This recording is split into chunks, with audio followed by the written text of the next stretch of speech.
भी बात करेंगे, ब्रेक का वक्त हुआ है, लेकिन मैं डॉक्टर साहब के पास एक सवाल छोड़े जा रही हूँ कि डॉक्टर साहब बेसिकली ये सिर्फ फूड से ही मोटापा होता है या और भी कुछ वजूहात हैं? यानी कि जो स्टडीज़ हैं वो ये कहती हैं कि जब आप 40 की दिहाई यानी 4 दिहाइयाँ क्रॉस कर चुके होते हैं तो आपके अंदर ओबेसिटी बढ़ना शुरू हो जाती है। उसके वजह क्या मेटाबॉलिज्म में कमी है, या हम बैठे रहते हैं, या हम मुतहरिक कम हो जाते हैं, या फिर ये कुछ बॉडी में भी चेंजेस आती है? सबसे पहले तो ये देख लीजिएगा कि ओबेसिटी अबव 40 शख्स का जो ओवरवेट है उसका नाम नहीं है। अच्छा। ओबेसिटी सिंस बर्थ शुरू हो जाती है। अच्छा। बल्कि मैं ये कहता हूँ कि ड्यूरिंग प्रेगनेंसी जो बच्चे की डेवलपमेंट हो रही होती है वही भी सफ़र हो जाता है मोटापे का। अच्छा। अगर उसमें वजह सिर्फ इतनी है, जैसे जनाब ने फरमाया कि लाइफ स्टाइल जो है वो शुरू से बहुत इंपॉर्टेंट होता है। मदर के लिए इतना ज़रूरी है कि ऐसी चीज़ें ले जिससे उसका ना अपना वज़न बढ़े, ओवरवेट हो, और ना उसके बच्चे का वज़न बढ़े।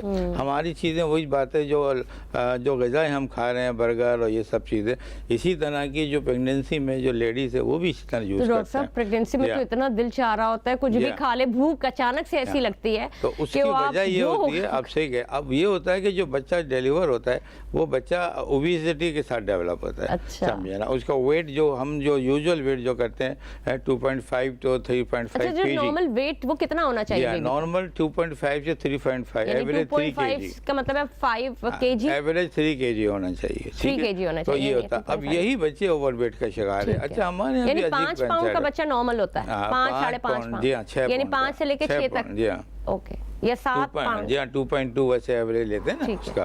तो अब हम ये देखते हैं कि मदर्स हमारी जो होती हैं, जब बच्चा उसका हैवी वेट हो जाता है यानी मोर 3.5 और इवन 4 kg, तो बड़े खुश होते हैं कि हमारा बच्चा हेल्थी हुआ है। हाँ। लेकिन आपने नहीं देखा कि यहीं से वो ओबेसिटी का शिकार हो गया बच्चा। बच्चों में भी शुगर के भी मसले आ जाते हैं ना, जो बाय बर्थ भी होते हैं। अब मैं बताता हूँ, ये तो नॉर्मल हम डिस्कस कर रहे हैं ना।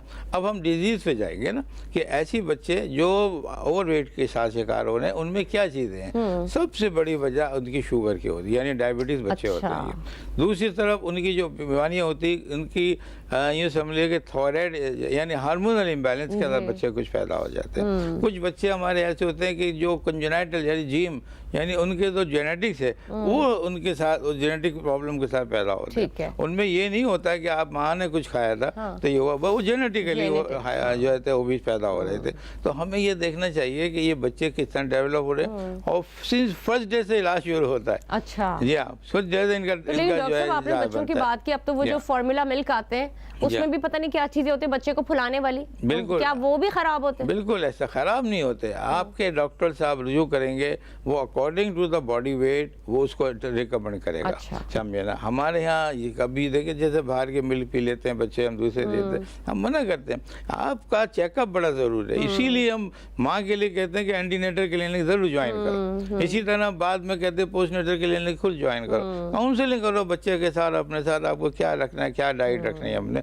तो ये मैंने कहा बेसिक। अब ये कि ओबेसिटी जो है, जो मैंने आपको बताया था ग्रेड 1 में जो आ जाती है, अब उसमें बीमारियां डेवलप हो जाती हैं। या अब बीमारियां सबसे ज़्यादा जो है हमारे यहाँ बहुत ज़्यादा मुल्क में पाई जाती है, वो जो दुनिया में भी वो डायबिटिक्स है। समझे, हर दूसरा मरीज जो है डायबिटीज का शिकार है, और हर चौथा मरीज बंद जो है वो ओबेसिटी का शिकार है हमारे यहाँ पूरे दुनिया में। लेकिन डॉक्टर साहब कभी कभार ये भी होता है कि आप पतले दुबले होते हैं तब भी आपको डायबिटीज होती है, तो हम इसके ऊपर भी आएंगे, बात करेंगे, क्योंकि मुझे डायबिटीज पे एक पूरा शो भी करना है, हम उसके ऊपर टाइप 1 कहलाती है। जी। योगी वजाहत साहब, मेरा दिल कर रहा होता है कि मैं इसको बोलूं, योगी वजाहत साहब।